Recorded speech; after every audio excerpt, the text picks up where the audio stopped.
documented the once dusty roads of Harnett County, North Carolina, as a place that laid the foundation as a place of hope, a place of faith, a place of healing for our forefathers. The original residents have cultivated the land, built their homes, raised their families, and served as a catalyst in defining the culture and geographical placement of Harnett County, North Carolina. It was founded in 1855, 10 years before the Emancipation Proclamation. It was named for the Revolutionary War soldier Cornelius Harnett and was birthed out of Cumberland County, North Carolina. Many African Americans resided as a result of the slave trade on either large plantations or small farms. While I don't feel like I used to, I done so much hard work. I'm about all in. They didn't have all these newfangled things to do, work and go about on when I was a boy. No, you just had to get it out and do all the work. Most all the work by hand. I was 10 years old when the Yankees come through. I was born February 12, 1855. I belonged to Jack Johnson. My missus' name was Nancy. My father was Butch Matthews. He belonged to old man Drew Matthews, a slave owner. My mother was named Tilla Johnson. She belonged to Jack Johnson, my master. The plantation was near Lillington on the north side of the Cape Fear River and ran down to near the Lillington Crossroads, 1 mile from the river. I had one brother and 6 sisters. My brother was named Phil, and my sisters named Mary, Caroline, Frances, and I don't remember the others, their names right now. Been so long since I saw any of them. They all dead. Yes, sir. They all dead now. Don't remember my grandpa and my grandma. No, sir, I don't. I was too small to work. They had me to do little things like feeding the chickens and minding the table sometimes, but I was too small to work. They didn't let children work much in them days till they were 13 or 14 years old. I had plenty to eat, good clothes, a nice place to sleep, and a good time. Master loved his slaves, and other white folks said he loved a nigger more than he did white folks. Our food was fixed up fine. It was fixed by a regular cook who didn't do anything but cook. He had gardens, plenty of meat, plenty, and more biscuit than a lot of white folks had. I can remember the biscuit. I never hunted any, but I went bird blinding and setting bird traps. I caught lots of birds. Jack Johnson, my master, never had no children of his own. He had a boy with him by the name of Stephen, a nephew of his from one of his brothers. Master Jack had 3 brothers, Willis, Billy, and Matthew. I don't remember any of his sisters. There was about 4,000 acres in the plantation and about 25 slaves. Master would not have an overseer. No, sir. The slaves worked very much as they pleased. He whooped a slave now and then, but not much. I have seen him whoop him. He had some unruly niggers. Some of them were part Indian and mean. They all loved him though. I never saw a slave sold. He kept his slaves together. He didn't want to get rid of any of them. We went to do white folks' church at Neels Creek, a missionary Baptist church. We played during the Christmas holidays, and we got about 2 weeks, 4th of July, and lay-by time, which was about the 4th. We had great times at corn shuckings, log rollings, and cotton pickings. We had dances. Master loved his slave, lots of freedom. My mother used to say he was better than other folks. Yeah, she said her master was better than other folks. The white folks didn't teach us to read and write. I cannot read and write, but the white folks, only about half or less than half, could read and write then. There were few poor white folks who could read and write.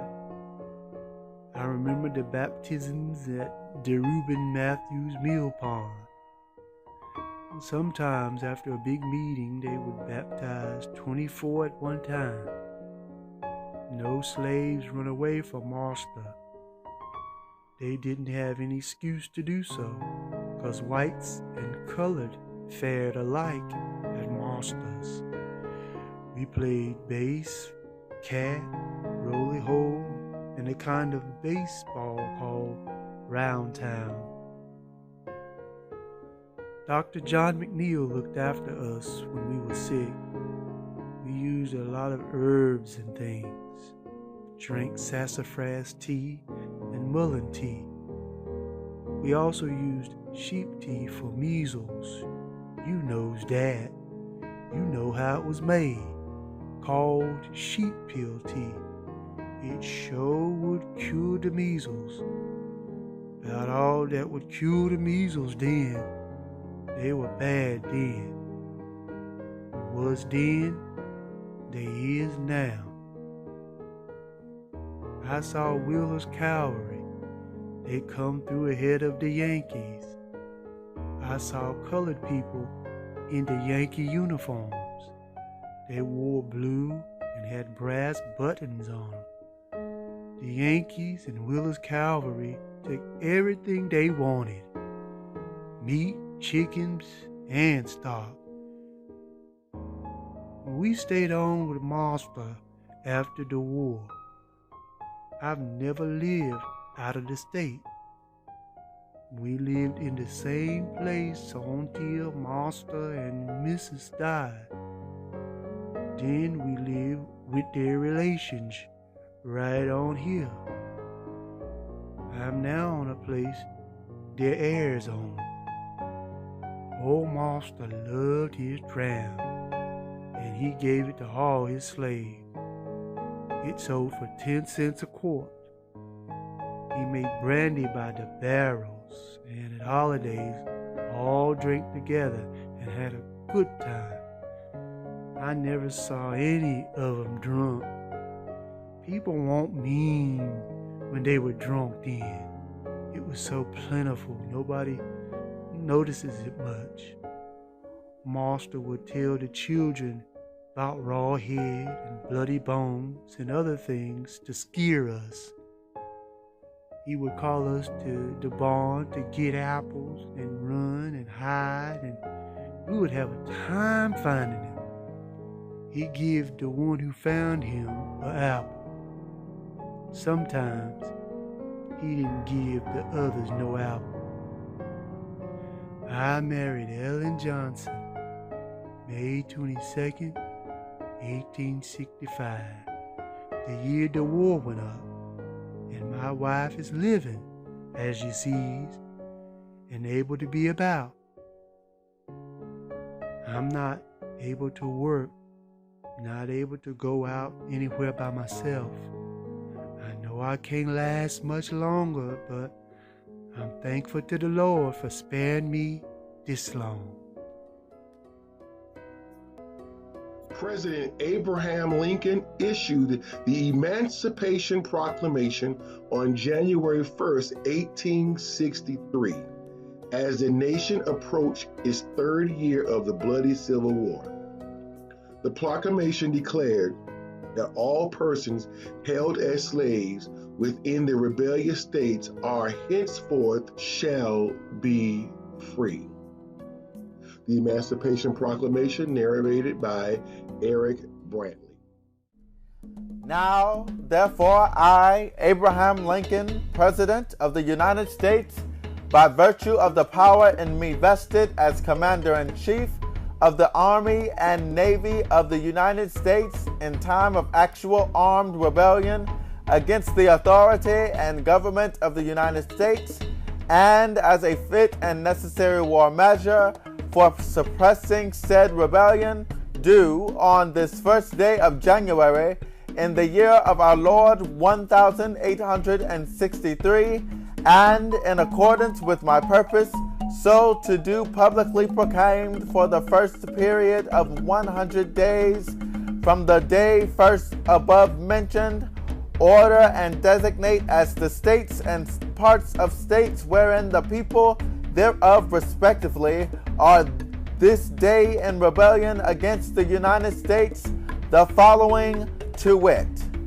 Arkansas, Texas, Louisiana, except the parishes of St. Bernard, Plaquemines, Jefferson, St. John, St. Charles, St. James Ascension, Assumption, Terrebonne, Lafourche, St. Mary, St. Martin, and Orleans, including the city of New Orleans, Mississippi, Alabama, Florida, Georgia, South Carolina, North Carolina, and Virginia, except the 48 counties designated as West Virginia, and also the counties of Berkeley, Accomack, Northampton, Elizabeth City, York, Princess Anne, and Norfolk, including the cities of Norfolk and Portsmouth, and which accepted parts are for the present left precisely as if this proclamation were not issued. And by virtue of the power and for the purpose aforesaid, I do order and declare that all persons held as slaves within said designated states and parts of states are and henceforward shall be free, and that the executive government of the United States, including the military and naval authorities thereof, will recognize and maintain the freedom of said persons. And I hereby enjoin upon the people so declared to be free to abstain from all violence unless in necessary self-defense, and I recommend to them that in all cases when allowed, they labor faithfully for reasonable wages. And I further declare and make known that such persons of suitable condition will be received into the armed service of the United States to garrison forts, positions, stations, and other places, and to man vessels of all sorts in said service. And upon this act, sincerely believed to be an act of justice warranted by the Constitution upon military necessity, I invoke the considerate judgment of mankind and the gracious favor of Almighty God, in witness whereof I have hereunto set my hand and caused the seal of the United States to be affixed. Done at the city of Washington, this first day of January, in the year of our Lord 1863, and of the independence of the United States of America, the 87th. By the President, Abraham Lincoln. William H. Seward, Secretary. Chatty McAllister. I was here a long time before the Yankees come here. I was about grown when they come through. I ain't all able to cook my little something to eat, and now I ain't able to work out. No, sir, not able to work. done and worked my time out. See, I was a grown gal when the Yankees come through. I was about 18 years old. Now, I love to give you the truth, so I knows I was that old. I was a grown gal. My father was named Robert Blaylock. He belonged to the Blaylocks of Harnett County. My mother was Annie McAllister, and she belonged to Jeanette McAllister in Harnett County. I belonged to John Green at Lillington in Harnett County. See, my mother first belonged to John Green, but she got in the family way by a white man, and John Green sold her to a speculator named Bill Avery O'Reilly.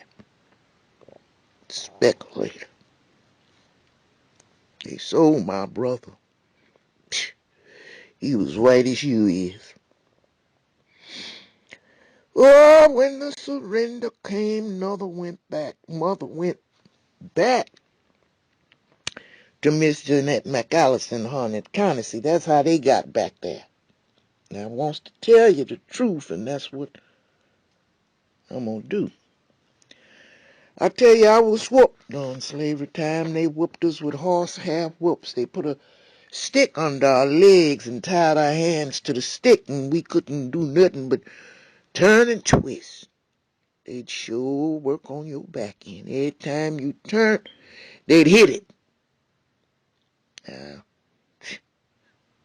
I've been whooped that way and scarred up. Ooh. Well, we slept on mattress made out of toe sacks. Our clothes was whole. One-piece dress made of carpet stuff part of the time. One pair of shoes a year after Christmas. They give them to us on January the 1st. Now, no shoes till after Christmas. They can give us in the holidays except Christmas in Harnett County. That was against the rules. No prayer, no nothing on the plantation in our house. They didn't allow us to go to the white folks' church. They didn't allow us slaves to hunt, so we didn't have any game. And they didn't allow us any patches. Oh, no, sirree, we ain't had no money. Now, the slaves slept a lot on pallets during slavery. Pallet was a quilt or a toe carpet spread on the floor. We used a cotton pillow sometime. There's about 50 slaves on the plantation. We ain't had no overseer on Master's plantation, and no books or schools or any kind for niggers. I can't read or write. No, sir. I wish I could read and write. Well, I split rails and worked in the Cape Fear River low ground. We fenced the field with rails split from trees, from pine trees. They was 11 foot long. 11 foot long. Oh, yes, sir. I see the paddle rollers. I see plenty of them scoundrels. No, the Ku Klux. Oh, they was real scoundrels. And I just can't tell you all the mean things they done right after the war. Reuben Matthews, slave George Matthews, he killed 2 Ku Klux. They gonna double teamed him and shot him. And he cut him with the axe. And they did. I was married right after the war. The second year after the war, I married Richard Rogers. But I kept the name of McAllister right on. My husband, he'd been dead a good long time, Lord. I don't know how long. I've been married one time, and that was one time too much. Slaves in Harnett County were housed in small huts known as slave quarters, and many of them were perhaps poor living conditions. We can only imagine the life of a slave and the emotional effect it brought on their lives. Europeans settled in Cumberland County, North Carolina along the Cape Fear River between 1730 and 1740. Some of the families were the Smith, Bowie, Shaw, and Jones families. Later other families such as the McNeil, McAllister, Williams, Smiths, and Eason families began to move to this area and create large and small plantations. Some of the known plantations were Auger-Osborough Plantation owned by the Smith families, Ellerslie owned by George Eliot, the Shaw Plantation owned by Duchy Shaw, Holly Hill Plantation owned by Kenneth Mackenzie Murchison, the William Plantation owned by Jack Williams, the McDermott Plantation owned by Daniel McDermott, Thorbescope owned by John Eliot. Hugh and Hector McLean were descendants of Archibald McLean, who owned a large number of slaves in the barbecue area of Harnett County. Hugh and Hector later settled in the Neels Creek and Cedar Grove area. During slavery, African Americans were passed down and sold from family to family, often dividing families. Slaves from this area sold to South Carolina, Georgia, Alabama, Tennessee, and Mississippi. The religious life of African Americans in Harnett County began with a culture of serving one God and with one faith. Mount Pisgah Harnett Original Free Will Baptist Church was one of the first African American churches formed in Harnett County in 1860. From this came other churches and denominations that spread throughout the county. McLean Chapel Free Will Baptist Church, Andrews Chapel Ames Zion Church, Norrington Ames Zion Church, St. John Baptist Church, Cedar Grove Ames Zion Church, Williams Chapel Ames Zion, Lillington Grove Free Will Baptist Church, Coates Chapel Free Will Baptist Church, Dunn Chapel Free Will Baptist Church, Lillington Star Reformed Free Will Baptist Church, Bethlehem Baptist Church, Cuts Chapel Free Will Baptist Church, and White Oak Missionary Baptist Church, and numerous others have cultivated the lives of African Americans in Harnett County, North Carolina for over 150 years. There were numerous African American families in the Harnett County area, found in the 1870 census. Here are a few. The Matthews, Spears, Masseys, Sanders, Holiday, Ochiltree, Brewington, McCoy, McLeod, and Shaw families were in the Mount Pisgah, Cedar Grove, and the Grove Township. David Campbell, Sherd McNeil, Douglas, Clarks, George Ray, Tom, and Bella McKellar, John L. McLean, were in the Norrington area, also known as the Upper Little River area. The McDougals, McLean, Walkers, Searles were in the Bunleville community. Smith and McNeil families were in the Riverside community. The Harringtons and Cameron families were in the Johnsonville area. Jack Murchison family were in the Olivia, also known as Murchison Town. The Baileys, Tuckers, Clarks, Harringtons, Pattersons, and Murchison families were in the Shawtown community. The McRae's families were in McRae Town located in Cameron. The Covington, Elliott, and McNeil families were in the Beaver Dam area. The Williams, Ferguson, Armstrong, McNeil, and Harris families were in the Bunleville, Linden, Carver. Sarah McNeil was born into slavery in Harnett County, North Carolina on the plantation of Nancy M. McLean Clark around the year 1800. Sarah was the oldest child born to Jenny and Joe McLean. It must be noted that some of Jenny and Joe's children go by the name of McNeil and some by the name of McLean. During the time of slavery, the slave was required to take on the owner's last name. Some slaves would keep the owner's name, while others would change it. That is why you will see the name of McLean and McNeil used for different members of the family. Sometime after her birth in 1800 and before 1812, Sarah was sold to Neil and Margaret McNeil, who had migrated from Jura, Argyll, Scotland to Cumberland County, North Carolina, the part of the county that later became Harnett County. In the year 1812, when Sarah was 12 years old, Neil McNeil died and Sarah was willed to Hector, Mary, Catherine, and Sarah, the sons and daughters of Neil. Sarah ended up living with Mary McNeil because in 1841 Mary, who had never married, left no posterity, willed Sarah to her sister Catherine, who also did not marry. In 1850, Sarah is living with Catherine McNeil. Catherine McNeil dies around 1859 and, leaving no posterity, wills Sarah to her niece Jeanette McNeil, who also never married. Sometime around 1814, Sarah met Sherrard or Sherd McNeil, and they had their first child, Elizabeth, who also went by Lizzie or Bet, around the year 1815. Sarah and Sherrard's children were divided up among Hector, Mary, Catherine, and Sarah, the 4 siblings, and some were sold off to other people. Sarah's daughter, Miss Jane McNeil, was sold to a neighbor, William Holder. In 1841, Sarah has 4 of her children living with her. They were Charles, Bet, or Elizabeth or Lizzie, Letty, and William or Will. Sarah and Sherrard or Sherd had 13 children that have been found with many hours of research and with the help of DNA. Unfortunately, no records have been found of Sherrard or Sherd. He may have been sold to another state or may have died early. Some of his descendants carry on the name of a Sherrard or Sherd. In 1865, the Civil War ends and the slaves are finally free.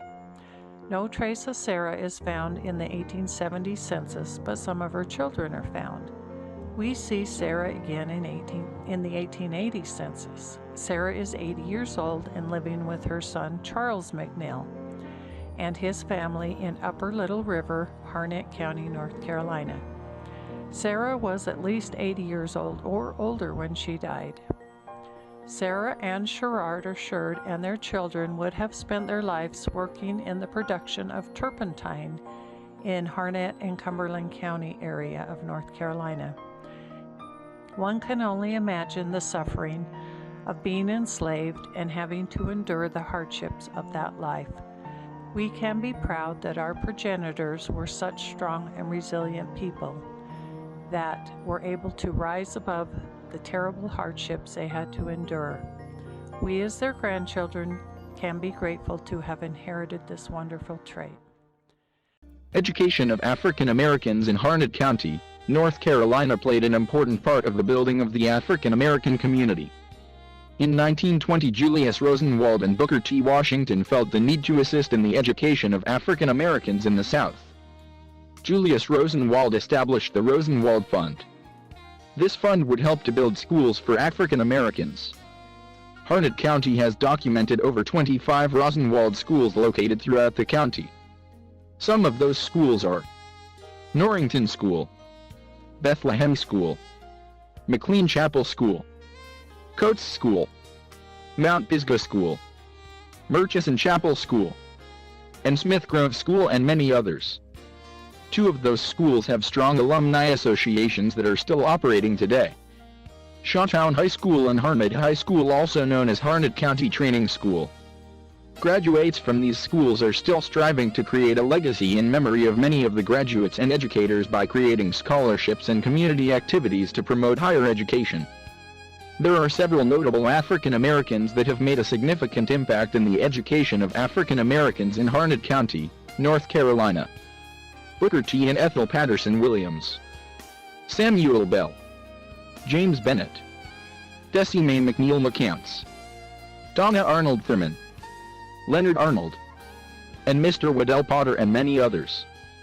These persons and many others have paved the way for many African Americans to be successful and make a memorable impact for many years to come. Cemeteries in Harnett County, North Carolina play an important part of African American history. There are over 60 African American cemeteries located throughout Harnett County. Several cemeteries date back to the late 1800s, such as the Wilkins Cemetery, located in Dunn, North Carolina. There are at least 2,000 people buried there. The earliest marker found the person died in 1907. Bowdoin and Massey Cemetery are also considered some of the oldest cemeteries in Harnett County. Cameron Hill Presbyterian Church in Cameron, white congregation, have a documented slave cemetery. There are grave markers dating back to the early and mid-1800s. Other cemeteries are Wesley Chapel Cemetery, located in Lillington. Mount Pisgah Cemetery, located in Irwin. Brinkley Cemetery, located in Cameron. Walker Cemetery, located in Linden. McLean Chapel Cemetery, located in Bunlaville. Oak Grove Cemetery, located in Riverside. Love Grove Cemetery, located in Swan Station. Bethlehem Church Cemetery, located in Kipling. Just to name a few. These cemeteries and others have been surveyed and documented for historical research.